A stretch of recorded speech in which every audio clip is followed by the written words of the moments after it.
father's graves right over here.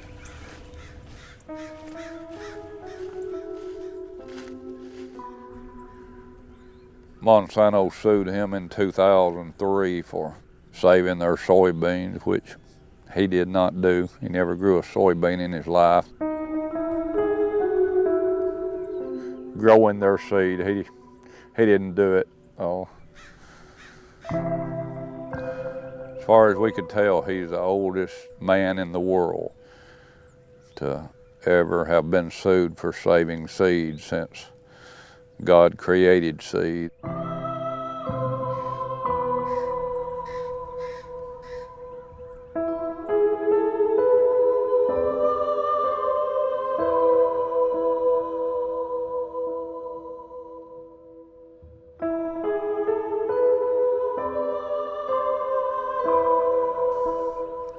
He's probably the only farmer to ever beat Monsanto hands down.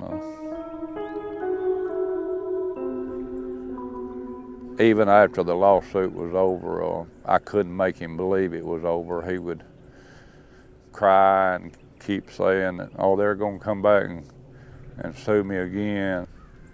It destroyed him, it destroyed his life.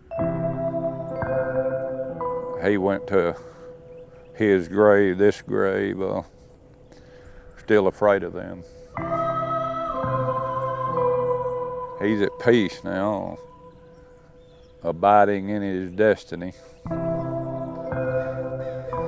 It's pretty hard to take your 80-something-year-old father to federal court on a walker when he's falsely accused by a big corporation. Your opposition is a bunch of bunny rabbit lawyers wearing a $1,000 suit,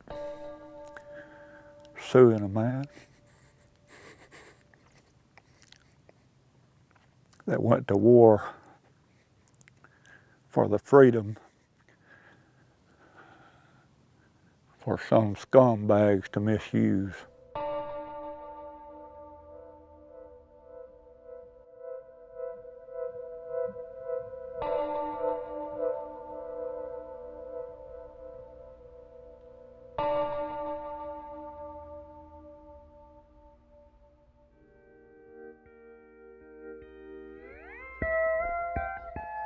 Roll time back a little further when the earth was without form and he separated the waters and got him some dry land. I guess you could say God was the first farmer.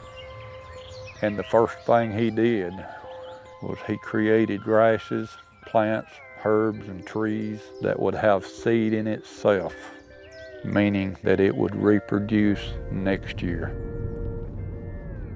My name is Michael White. I live in the rural northeast corner of Alabama. I'm a fourth-generation farmer.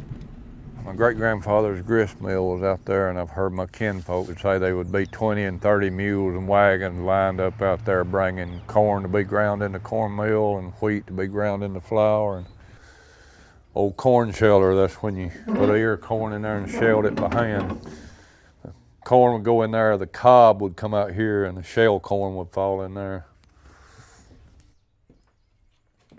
1982, I saw a need for a seed merchant in this area, so I bought some seed cleaning machines. We bring the grain in out of the field or out of other bins. We bring it in here and it travels up through conveyors and comes down through this machines that gets the metal out and any kind of gravel or pebble, and then we bag it over there. I've been growing these seed about 20 years, some of them may be 30 years. We'll clean these and replant them next year. That way I don't have to go buy new seed every year. I save my own, which saves me about $20,000, and I don't have to give it to some big agricultural corporation. Not many seed cleaning places are left. It's just got too dangerous. I mean, Monsanto sued about 7 farmers around here, and they threatened to sue 75 farmers. They spread a lot of discord in this community.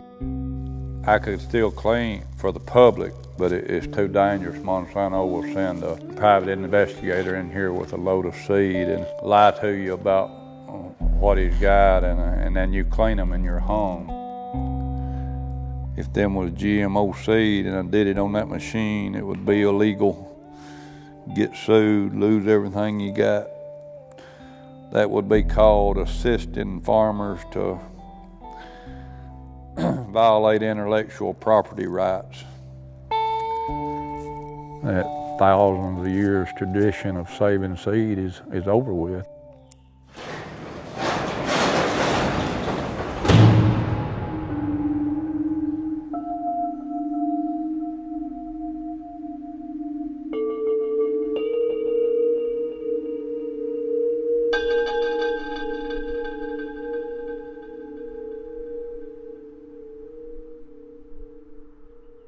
I was told by officials in Montgomery that they picked me for a poster boy.